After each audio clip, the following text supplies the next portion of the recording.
Alors, le projet Hyperspec est né de la nécessité d'acquérir des méthodes d'analyse non destructives.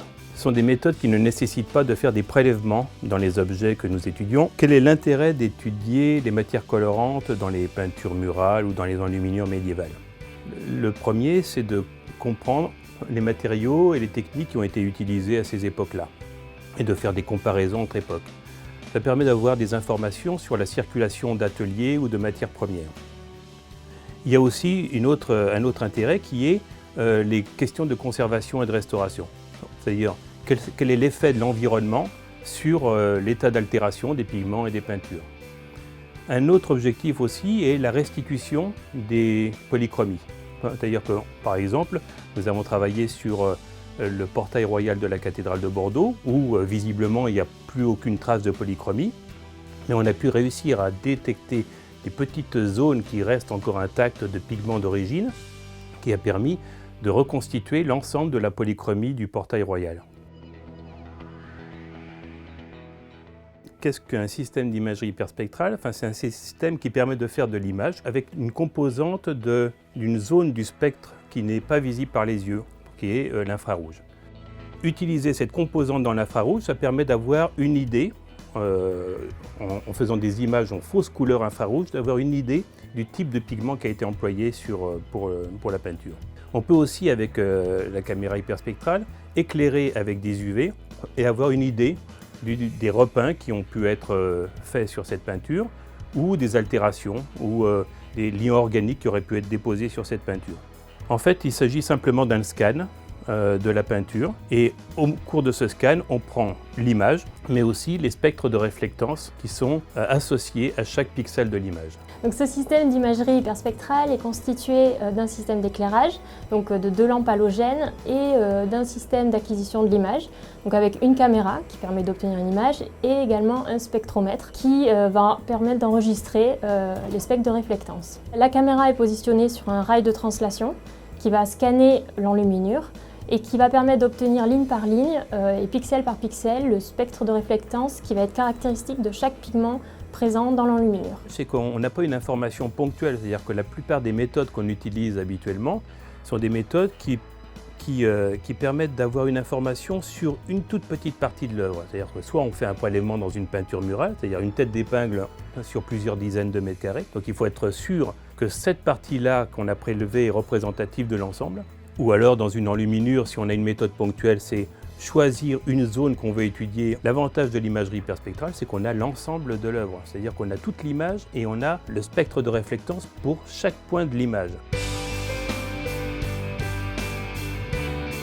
Tous ces spectres de réflectance sont ensuite comparés à une base de données qui a été préalablement établie. Donc on a un nuancier qui a été fait selon les techniques médiévales. Donc on a à peu près 150 pigments référencés actuellement. Et donc ça permet par comparaison de spectres d'identifier les pigments, la plupart des pigments employés dans les enluminures que l'on étudie. Donc la base de données des pigments de référence a été réalisée en collaboration avec un enlumineur qui travaille selon les techniques anciennes qui sont décrites dans les traités médiévaux, donc comme celui du moine Théophile ou de Cennino Cennini pour le XIVe siècle. Et il a réalisé donc environ 150 pigments, donc comme le vert de gris. Donc soit les pigments sont en poudre, soit ils ont été déposés sur des parchemins, donc sur des peaux d'animaux, pour être au plus proche des enluminures que l'on étudie. Donc l'intérêt de ce système, qui est d'obtenir pixel par pixel un spectre de réflectance, ça va nous permettre par la suite de cartographier sur toute l'enluminure tous les pigments qui ont été employés. Donc l'ensemble des données acquises est très important. Donc pour simplifier un petit peu les résultats obtenus, on peut réaliser un traitement statistique qui est une analyse en composantes principales et qui va permettre de donner une signature spectrale de l'enluminure qui va être caractéristique en fait d'une enluminure et des pigments employés pour la réaliser.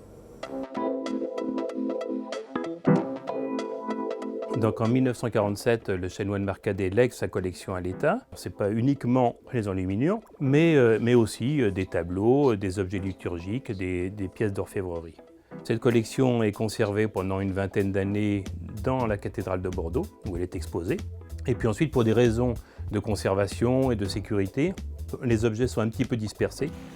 Une partie va, en particulier les enluminures, aux archives départementales de la Gironde.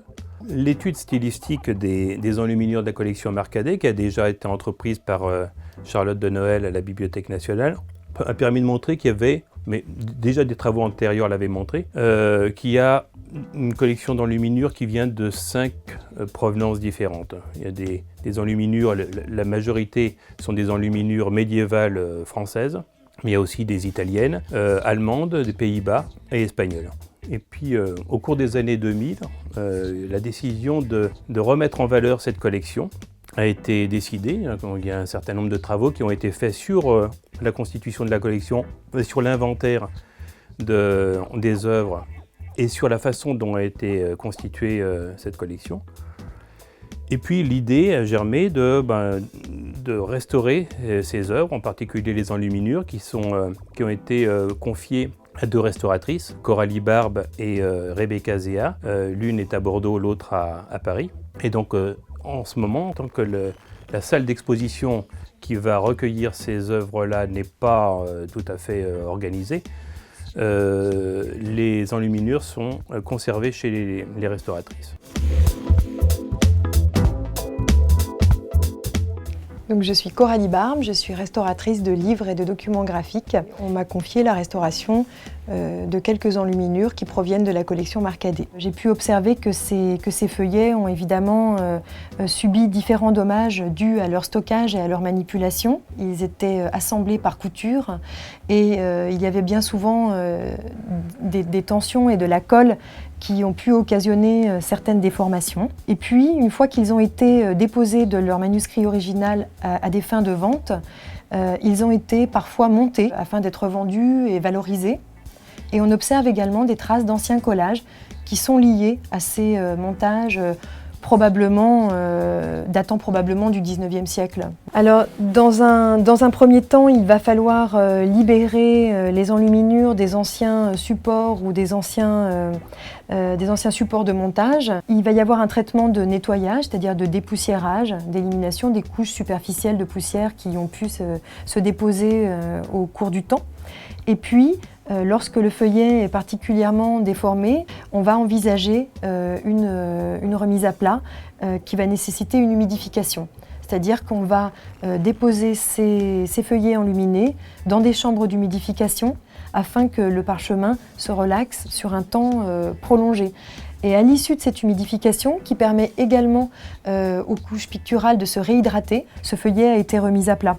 Même s'il présente encore quelques déformations qui sont le témoin de sa nature collagénique et de sa nature animale, originale, il reste beaucoup plus plan que ce qu'il n'était auparavant, du fait de son histoire, de son montage, des contraintes auxquelles il a pu être exposé. Et à l'issue de ces traitements, on va envisager un montage. Donc certains montages qu'on appelle des montages sur tirant, en fait, ont été développés. Il s'agit de disposer des sortes de ressorts, des tirants, sur tout le pourtour du feuillet enluminé. Et les ressorts vont jouer un rôle qui va absorber l'élongation et la rétractation du parchemin afin de le maintenir plan sur le long terme. Le restaurateur peut poursuivre le cadre, c'est-à-dire l'encadrement, les filets dorés et les filets noirs, afin de clôturer l'image, mais sur la partie qui a été apportée, sur le matériau qu'il a apporté lui lors de son intervention. Il n'y a jamais aucune retouche qui est effectuée sur l'œuvre elle-même. Malgré la stabilité des produits et des matériaux qu'on emploie et pour lesquels on a un certain souci, c'est vraiment très rare qu'on ait à le faire sur des enluminures. On préfère respecter au maximum l'authenticité de l'objet.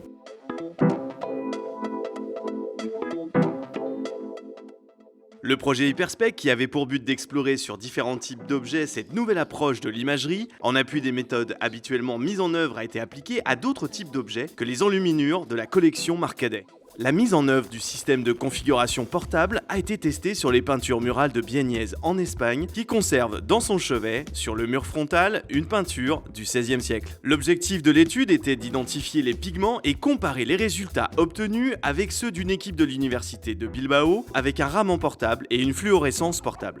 Une application de l'imagerie hyperspectrale a été aussi réalisée sur 5 peintures de Goya, conservées au musée de Saragosse. La méthode a été appliquée aussi sur des céramiques glacurées du monde islamique, du XIVe au XVIIIe siècle, et de différentes origines, qui diffèrent entre elles par le cerne noir qui délimite la zone colorée par le type de glaçure. L'intérêt de l'imagerie hyperspectrale est qu'il n'est pas nécessaire de prélever, ce à quoi les conservateurs sont très réticents. Il reste bien entendu beaucoup à faire, en particulier pour l'étude des peintures modernes, des céramiques ou des altérations des parois des grottes. L'imagerie hyperspectrale est une méthode nouvelle qui offre de bons potentiels en raison de son caractère non invasif et qui demande un long et patient travail de développement.